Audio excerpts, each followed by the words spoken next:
Welcome learners to this episode. In this episode, we are going to discuss about federalism. The title of your chapter is also Federalism. So far in this book, we have discussed about government and forms of governance. In this episode, we are going to talk about the idea of federalism and taking examples from Indian government. Now, what is federalism? As you can see on the screen, federalism is defined as a situation in which power is distributed or divided between the central government and the constituting elements or the state government, or you can also call it as a provincial governments, that is between provinces. Federalism is a form of structure in which power is shared. The title of your first chapter was Power Sharing or Sharing of Power. In democracies, we see that power is shared between different levels of government. Federalism is one such example in which power is shared between the central government and the state government. Now, this is necessary. Democracies are built or are constituted around the principle of equality and equal representation. And when we talk about big countries or big nation states, where you have different languages, different religions, cultures and people belonging to diverse communities, then this is not possible to be governed by a single authority. That is why decentralization or distribution of power becomes necessary, where every constituting element has some control over or some mechanism to participate in the process of governance. And this is a beautiful system of governance which is called as federal system. Now, what are the central features of federal system? Let's learn them one by one. The first feature is that the power is shared between the center and the state. Now, when we say that power is shared between center and the state, what do we mean by this sharing of power? This means that in certain areas, certain subjects or certain topics, the central government has authority to make decisions or decide about. And in rest of the spheres, it is the state government. But there is a very interesting case here.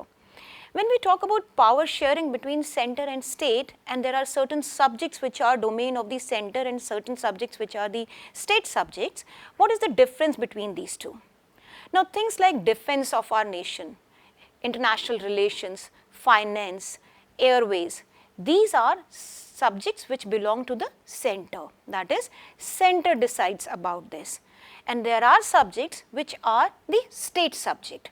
Say for instance, your army or defense is the center subject. So, we have Indian Army. However, law and order in a particular region or in a state is a state subject. So, you have Delhi police, you have Uttar Pradesh police, you have Madhya Pradesh police. So, policing law and order within your state is a state subject. You do not have something called as Indian police. However, you have Indian Army, but you do not have armies of smaller. You may have representation of states as contingents or small groups in the army, but then these are not state subjects. Indian Railways, that is the subject of the center, but state transport, bus, Mumbai, you have Telangana bus service, you have Maharashtra state bus services. So, you have different subjects which are either belonging to the center or to the state. Interestingly, some of these subjects are the subjects which exist on the concurrent list, which means that it is also the interest or the subject of the center and also the state. For example, education. In the realm of education, you have different kind of institutions which are the central institutions, like you have Kendriya Vidyalayas, central schools, or you have central universities. So, these are governed by the central system. Then you have state subject. Education is also taken care of by the state. So, you have municipal corporation schools, you have schools at the state level boards and things like that. So, it is existing on the concurrent list, like this. Simultaneously, both the state and the centers are deciding about it. There are some subjects other than the state, center and concurrent, then there are some subjects which are on the residue list. What do we mean by this? These are the areas which came into existence much after when the constitution was written. So, these are the subjects in which you have a kind of diffused form of governance and authority, and these are the residuary subjects, that is residuals, something which is left over. Now interestingly, the state and center have a coordination over these areas and subjects, and that is how they share power in different areas. The second important aspect or feature of federalism is that there is a jurisdiction. What is jurisdiction? Jurisdiction is the extent to which you exercise your authority over a given constituting element or unit. Now when we say education as a state subject, Maharashtra state has a limit to decide about the nature of education as a state subject within its own boundaries. So there is a limit to which you can exercise your authority, that's jurisdiction. Now whenever we talk about jurisdiction, this jurisdiction is guaranteed by constitution, and that's the third feature of federalism. That is, the constitution or the authorities or the legal system has decided about the boundaries within which authority of the either center or the state would be functioning or would be operationalized. The next important feature of federalism is that when we talk of these subjects, areas, jurisdiction, there is also some amount of financial autonomy to these systems or these levels, and the revenue sources are determined. When you talk about, say, taxes, you know that certain taxes go to the center, certain taxes go to the state. When we talk about GST, there is something called as central GST and state GST. So you can understand that what component of your tax is going to the state government and what component of your tax is going to the central government. So these jurisdictions are deciding the structure and the functioning of the federal system. Now federal systems have an interesting way to operate. In some cases, the units come together and form a system. For example, United States of America. If you learn and explore more about the American history, you will see that 13 different independent states came together through a civil war or tumultuous process and joined together to form United States of America. This is called as the coming together model. Whereas India is an example of holding together model. When India gained independence, there were around 563 princely states existing. Some were independent princely states and some were the part of the British Dominion. So when independence was declared, it was given a choice to all these independent kings and monarchs and princely states to come and join the union. And all these independent states, they came together and constituted a union, which is now Union of India. We call it as Union of India in very formal technical sense, although of course we are called as India as a nation. So it's a holding together model in which the center decides and the rest of the states follow the kind of system or the pattern or the sharing of power. Some of the other important features of federalism are very important for the functioning of or the vibrant functioning of the system. Say for instance, when we say that the jurisdiction of these constituting elements is defined, nobody can change the system unilaterally. Suppose there is a conflict. Whom do we address this conflict to? In the federal system, you have courts who can interfere into the problems or the conflict zones. So federalism is governed by a mechanism in which there is balance of power, sharing of power. At the same time, if there is a situation of conflict or misunderstanding, courts can intervene and settle that problem legally within the legal framework. And that is why this balance of power and sharing of power does not let power to get concentrated in the hands of single unit or some people in the society. So federalism is trying to promote the value of equality and equal representation among people in society. As you know, the democracies are built on the principle of equality and justice. So federalism is trying to accommodate the voices of people from diverse backgrounds, and that is why federalism in the current form in which we practice it in India is something which is called as a successful model of governance, where you have horizontal distribution of power, vertical distribution of power, smoothness in decision making, revenue sources clearly defined, and then equal representation. Along with this, The third level that we see in governance system is the Panchayati Raj system. Panchayati Raj system is actually the grassroots involvement of people into the process of decision making. Every village has a panchayat, which constitutes 5 people, those who tend to get elected through the process of election in a particular village. And this particular village system then is governed by panchayat. If you belong to a village or if you have ever visited a village, you will see an office which is seen as a panchayat's office.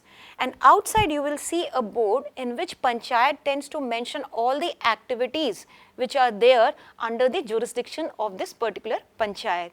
It can be related to Anganwadi, it can be related to midday meal scheme, it can be related to education, taking care of the grazing grounds, the canals which are there, infrastructure, roads, all these things. The panchayats have certain amount of money given to them. And there are sources of revenue that generate money for the panchayat. Say for example, the burial ground or the cremation ground, which is the responsibility of the panchayat of a given village. And then the money that comes from there is used for the village community's welfare. They maintain the ponds, irrigation facility, potable and drinkable water available for the community. All these things are parts of the panchayat governance. Now we see the beauty of the system.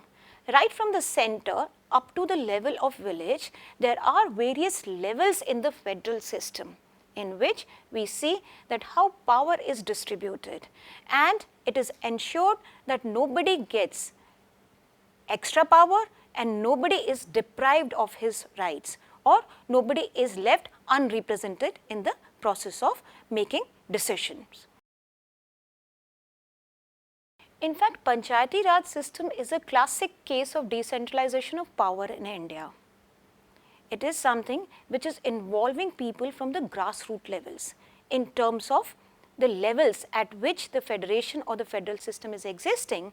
It tends to cater to the last individual who might not have any other power than to get involved in the process of decision making through Panchayati Raj system. Now, Panchayati Raj system is power sharing within the states.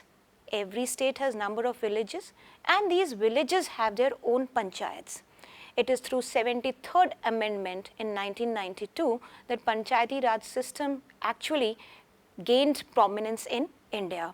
Panchayat system or Panchayati Raj system is a 3-tier model of self-governance which ensures democratic participation of people from the backward sections of society. It distributes powers within the state mechanism. Now, Panchayati Raj system, let us understand the greater details of it. The elections are held regularly in every 5 years. The State Election Commission is involved in the process of conducting these elections. In this particular case, Panchayati Raj system ensures equality by reserving seats for SC and ST people from the disadvantaged section of society. And it is good to note that 1/3 of the seats are reserved for women in Panchayati system. So this is something which is ensuring equality and justice to the people.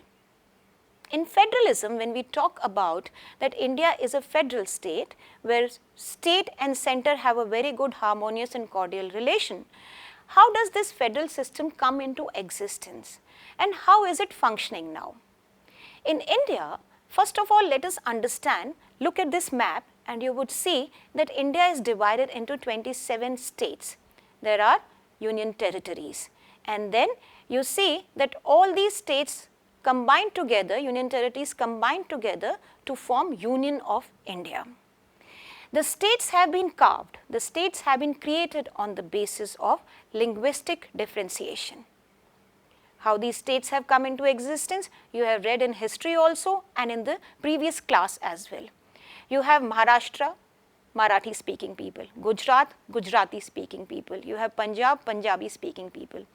There are certain official languages in which we tend to see that people speaking those languages are concentrated in a given region, and there is linguistic distribution of states in India.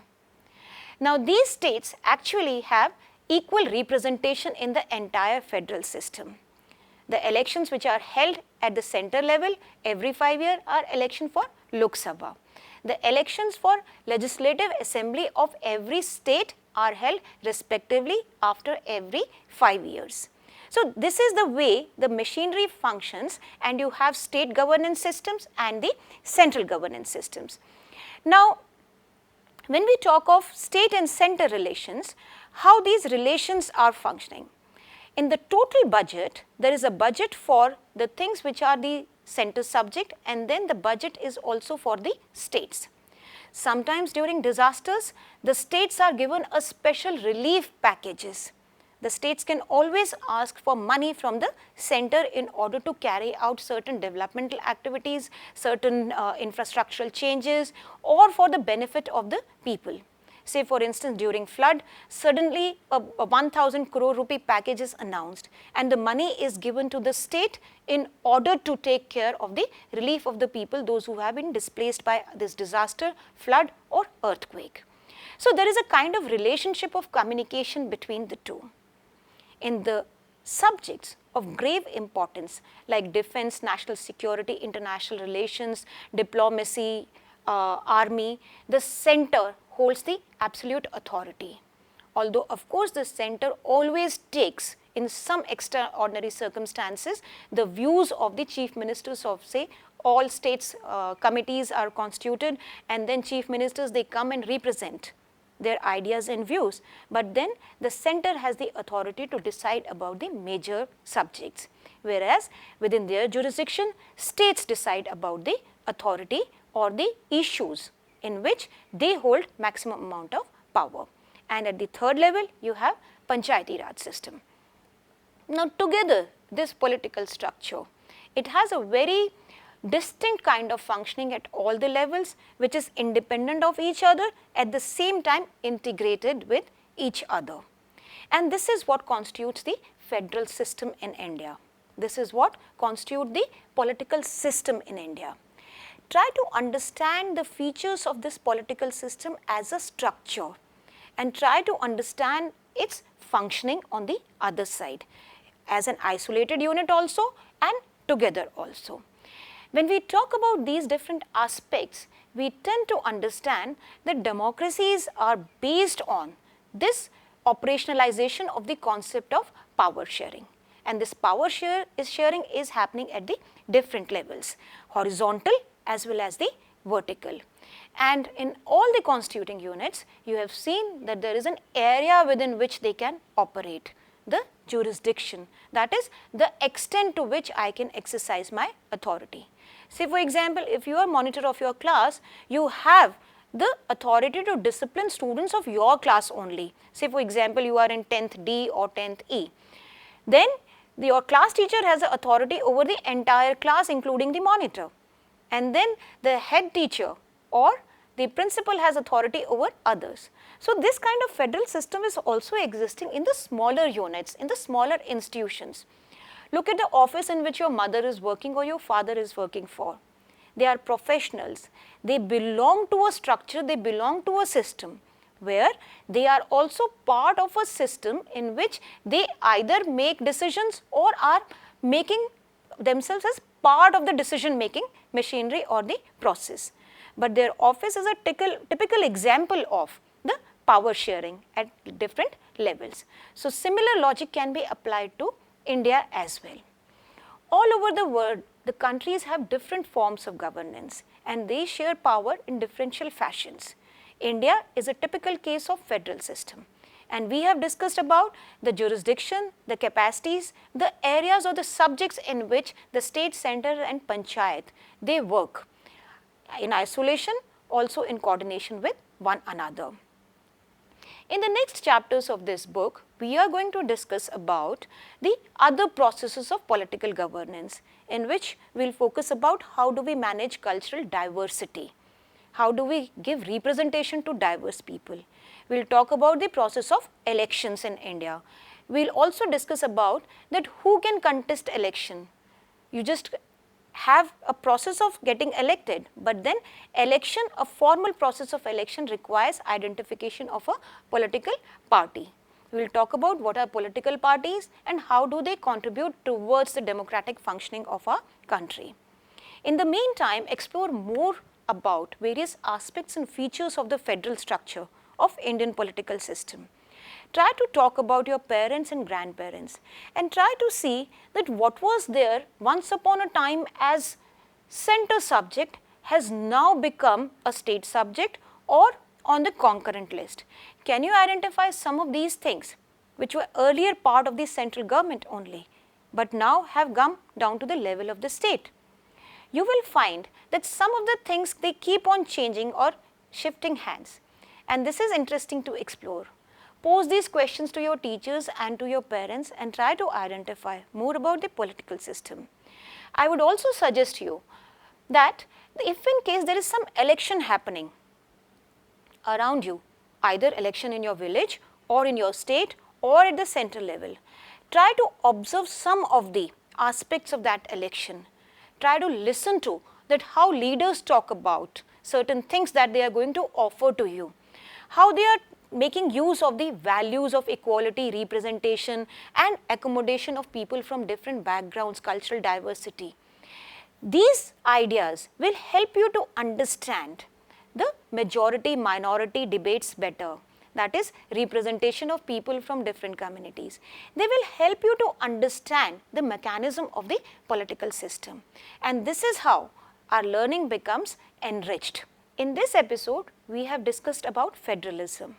We have discussed about features of federalism and how federalism is practiced in India. We also talked about decentralization of power in India and Panchayati Raj system. I would like you to explore more about these features and aspects.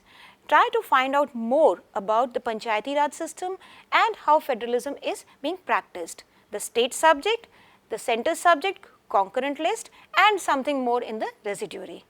In the next chapters, we will discuss more about the aspects of democracy and the functionings of democracy.